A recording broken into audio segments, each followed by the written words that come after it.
पुरोगामी पॉडकास्टमध्ये आपले स्वागत आहे. आज आपण अशा एका विषयावर बोलणार आहोत जो महाराष्ट्रातील टियर 2, टियर 3 शहरे आणि अगदी ग्रामीण भागातील लाखो तरुणांच्या मनात घोळतोय. विषय आहे आयटी क्षेत्रात. पण कोडिंगशिवाय करिअर कसं करायचं? म्हणजे अनेकांना वाटतं की आयटी म्हणजे फक्त कॉम्प्युटरसमोर बसून ते किचकट कोड लिहिणं. पण आज आपण हे चित्र पूर्णपणे बदलणार आहोत. आजच्या या चर्चेसाठी खरं तर आपल्याकडे काही खूपच दमदार स्रोत आहेत. यात महाराष्ट्रातील स्किल गॅपवरचा एक सखोल संशोधन अहवाल आहे. हो, आणि त्यासोबत सेल्सफोर्समधील नॉन टेक्निकल करिअरचा एक संपूर्ण रोडमॅप सुद्धा आहे. बरोबर. आणि रेडिटवर तरुणांनी केलेली एक प्रामाणिक चर्चा, शिवाय एका व्यक्तीचा यूट्यूब व्हिडिओ ज्याने सरकारी नोकरीच्या तयारीत अनेक वर्ष घालवल्यानंतर करिअर बदललं. आपला उद्देश अगदी स्पष्ट आहे. ज्यांना कोडिंगची भीती वाटते किंवा ज्यांचा मार्ग थोडा भरकटला आहे, त्यांच्यासाठी तंत्रज्ञान क्षेत्रात यशस्वी होण्याचा एक व्यावहारिक आणि स्पष्ट मार्ग दाखवणार. चला तर मग या विषयाच्या मुळाशी जाऊया. आपण सुरुवातच एका मोठ्या समस्येपासून करूया, जी खूप जणांना आपलीशी वाटेल. आपल्याकडे विशेषतः लहान शहरांमध्ये एक पॅटर्न दिसतो. पदवी झाली की अनेक तरुण-तरुणी MPSC, UPSC किंवा इतर सरकारी नोकरीच्या तयारीला लागतात. हो, आणि तो जो यूट्यूब व्हिडिओ आहे त्यातही हाच अनुभव सांगितलाय. हे फक्त उत्तर भारतातच नाही, तर आपल्या महाराष्ट्रातही तितकंच खरं आहे. आणि मग काही वर्ष जीव तोडून अभ्यास केल्यानंतरही जेव्हा यश मिळत नाही, तेव्हा करिअरमध्ये एक मोठी पोकळी तयार होते. आणि ही फक्त वेळेची पोकळी नसते बरं का. ती एका मोठ्या स्किल गॅपची म्हणजे कौशल्याच्या तफावतीची जाणीव करून देते. आपल्याकडे जो महाराष्ट्रावरचा संशोधन अहवाल आहे, त्यात BFSI म्हणजे बँकिंग, फायनान्स आणि ITS म्हणजे आपलं IT क्षेत्र यांचा अभ्यास केला गेलाय. आणि त्यात एक धक्कादायक गोष्ट समोर आलीय. काय आहे ते? महाविद्यालयात जे शिकवलं जातं आणि उद्योगांना जे प्रत्यक्षात हवं आहे, यात जमीन आसमानाचा फरक आहे. यालाच क्वालिटी स्किल गॅप असं म्हणतात. अच्छा, म्हणजे पदवी आहे, पण कंपन्यांना जे काम करून हवं आहे ते कौशल्यच नाही. अगदी. हेच वास्तव रेडिटवरच्या चर्चेत अगदी थेटपणे दिसतं. एक तरुण लिहितो, आणि हे खूप जणांना पटेल. तो म्हणतो, मी जावा शिकायचा खूप प्रयत्न केला, पण मला वाटतं कोडिंग माझ्यासाठी नाहीये. हे एक वाक्य आज हजारो तरुणांच्या मनातला गोंधळ आणि निराशा दाखवतं. आणि त्यांना असं वाटायला लागतं की आयटीचा दरवाजा त्यांच्यासाठी कायमचा बंद झालाय. बरोबर. आणि याच तरुणांसाठी आजची आपली चर्चा खूप महत्वाची आहे. मग इथेच तो सगळ्यात मोठा प्रश्न उभा राहतो. जर कोडिंगचा दरवाजा बंद वाटत असेल, तर आयटी क्षेत्रात प्रवेश करण्यासाठी दुसरे कोणते मार्ग आहेत? संधी खरंच आहेत का? संधी आहेत, नक्कीच आहेत, आणि त्या खूप मोठ्या आहेत. आपण अनेकदा आयटीला फक्त कोडिंगच्याच चष्म्यातून बघतो, पण ते एक प्रचंड मोठं जग आहे. हो, हे खरंय. रेडिटवरच्या चर्चेतच अनेकांनी काही उत्तम पर्याय सुचवले आहेत, पण आपण एका मोठ्या यादीपलीकडे जाऊन अशा 4 प्रमुख भूमिकांवर लक्ष केंद्रित करूया, ज्या सध्या खूप वेगाने वाढतायत आणि ज्यासाठी तुम्हाला एक ओळही कोड लिहिण्याची गरज नाहीये. कोणत्या आहेत त्या 4 भूमिका? UI UX designer, business analyst, quality assurance किंवा टेस्टर आणि प्रोजेक्ट मॅनेजर. ठीक आहे. तर या 4 भूमिकांना आपण एक एक करून समजून घेऊया. सुरुवात UI UX डिझाईनपासून करूया. हे शब्द हल्ली खूप ऐकू येतात, पण याचा नेमका अर्थ काय? खूप सोपं आहे. UI म्हणजे युजर इंटरफेस आणि UX म्हणजे युजर एक्सपिरियन्स. एका स्रोतानुसार UI म्हणजे एखाद्या ॲप किंवा वेबसाईटचा लुक, त्याची रचना. म्हणजे दिसायला कसं आहे ते? बटनाचा रंग कोणता असेल, अक्षरं कशी दिसतील, फोटो कुठे असेल, हे सगळं UI डिझायनर ठरवतो. तर UX म्हणजे तो ॲप किंवा वेबसाईट वापरण्याचा अनुभव. अच्छा.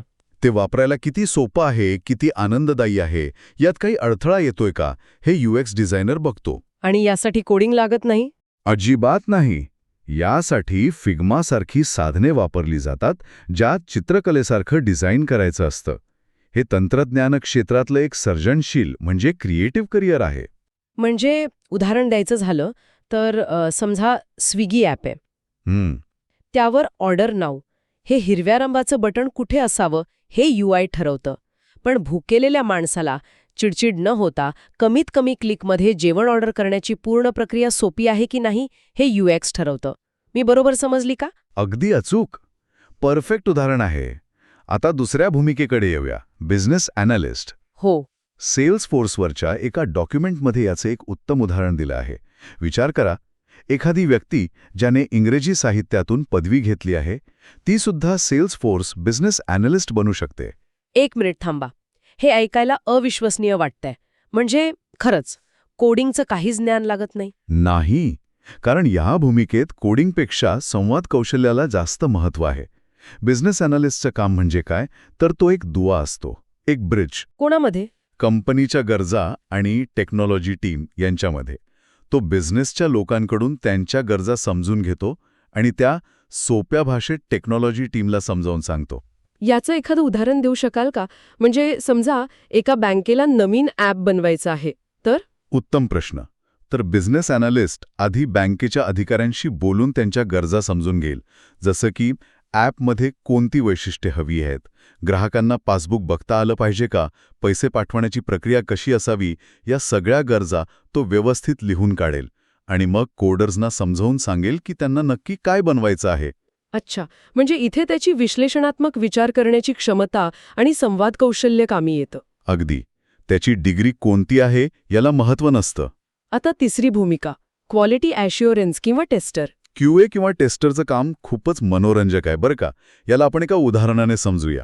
टेस्टर म्हणजे चित्रपटाचा पहिला प्रेक्षक. अच्छा. दिग्दर्शकाला वाटतं की त्याने चित्रपट खूप चांगला बनवलाय, पण तो लोकांपर्यंत पोहोचण्याआधी त्यात काही चुका आहेत का, आवाज नीट येतोय का, हे सगळं तपासण्याचं काम टेस्टर करतो. समजलं. सॉफ्टवेअरच्या बाबतीतही तसंच आहे. कोडर्सनी बनवलेलं ॲप किंवा वेबसाईट लोकांपर्यंत जाण्याआधी त्यात काही चुका म्हणजे बग्स आहेत का, ती वापरताना कुठे अडतेय का, हे तपासण्याचं काम टेस्टर करतो. यासाठी तर्कशुद्ध विचार आणि बारकाईने गोष्टी पाहण्याची दृष्टी लागते, कोडिंग नाही. बरोबर. आणि चौथी भूमिका, प्रोजेक्ट मॅनेजर.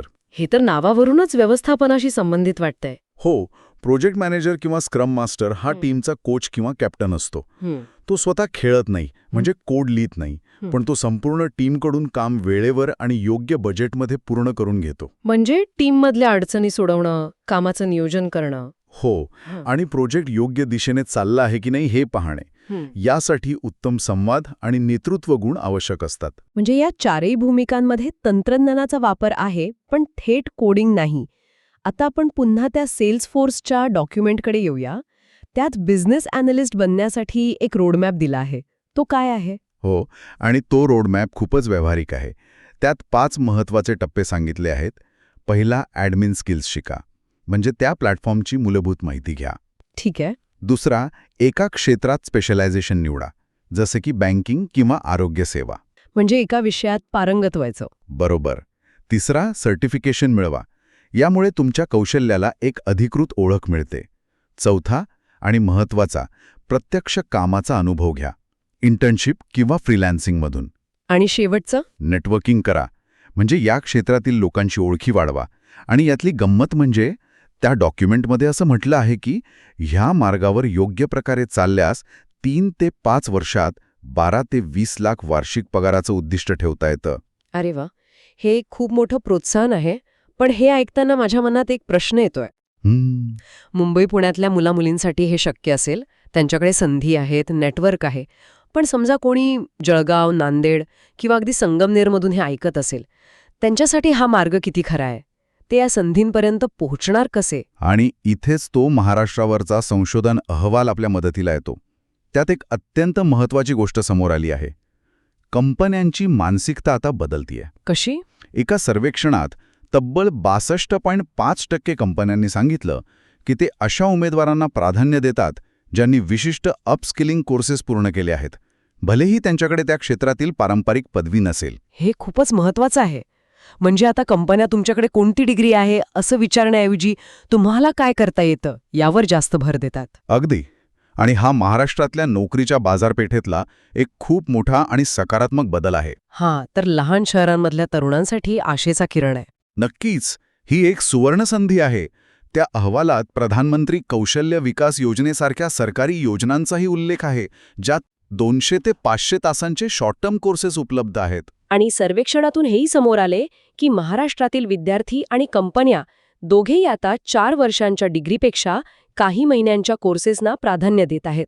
हो, जे कोर्सेस उद्योगाला आवश्यक असलेल्या कौशल्यांवर लक्ष केंद्रित करतात. आणि हाच मुद्दा त्या YouTube व्हिडिओशी जोडला जातो.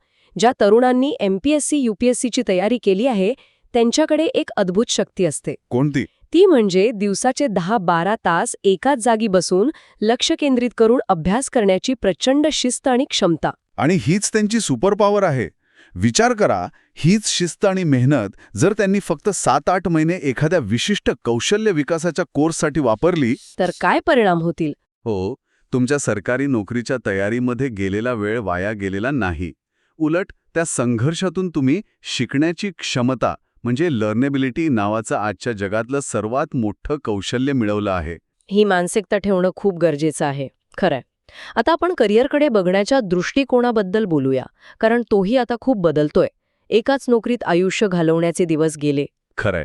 एका अहवालानुसार कोविडनंतर ज्या लोकांनी नोकरी सोडली त्यापैकी 65% लोक त्याच उद्योगात परत गेलेच नाहीत. म्हणजे ते सक्रियपणे नवीन क्षेत्र शोधत आहेत. हो, आणि याला जोडून त्याच अहवालात करिअर कॉस्मो नावाची एक सुंदर संकल्पना मांडली आहे. करिअर कॉस्मो हे काय आहे? ती आपल्याला सांगते की तुमची व्यावसायिक ओळख फक्त तुमच्या रेझ्युमेपुरती किंवा सध्याच्या नोकरीपुरती मर्यादित नाही. त्यात तुमच्या अनेक गोष्टींचा समावेश असतो. तुमची मूल्य, तुमच्या आकांक्षा. म्हणजे तुमच्यासाठी काय महत्वाचं आहे ते? बरोबर. तुमची कौशल्य, संधी, तुमचं व्यक्तिमत्व, तुमची कामाची शैली आणि तुमचे अनुभव, तुमची पार्श्वभूमी. हे खूपच मनोरंजक आहे. म्हणजे ही संकल्पना आपल्याला आपल्या पूर्ण व्यक्तिमत्वाकडे एक करिअर म्हणून बघायला शिकवते. हो. याला आपण आपल्या MPSC करणाऱ्या तरुणाच्या उदाहरणाशी कसं जोडू शकतो? आपण एक काल्पनिक उदाहरण घेऊया. समजा परभणीचा एक तरुण आहे आकाश. त्याने 3 वर्ष पोलीस भरती आणि MPSCची तयारी केली. आता तो निराश आहे आणि स्वतःला अपयशी समजतोय. पण जर आपण करिअर कॉस्मोच्या नजरेतून पाहिलं तर आकाशची ओळख फक्त अपयशी उमेदवार नाही.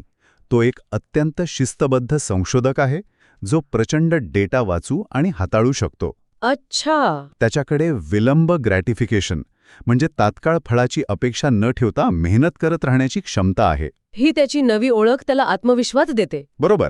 अप्रतिम. म्हणजे करिअर कॉस्मो आपल्याला भूतकाळाकडे नवीन नजरेने बघायला शिकवतं. आपल्या तथाकथित अपयशातही कोणतं तरी कौशल्य लपलेलं आहे हे दाखवतं. अगदी. आकाशची ही संशोधन करण्याची आणि शिस्तीची क्षमता त्याला एक उत्तम बिझनेस ॲनालिस्ट किंवा अगदी सायबर सिक्युरिटी स्पेशलिस्ट बनवू शकते. Cyber security? हो, म्हणजे कंपन्यांच्या डिजिटल मालमत्तेचे हॅकर्सपासून संरक्षण करणे. जणू काही तुम्ही डिजिटल वॉचमॅन आहात.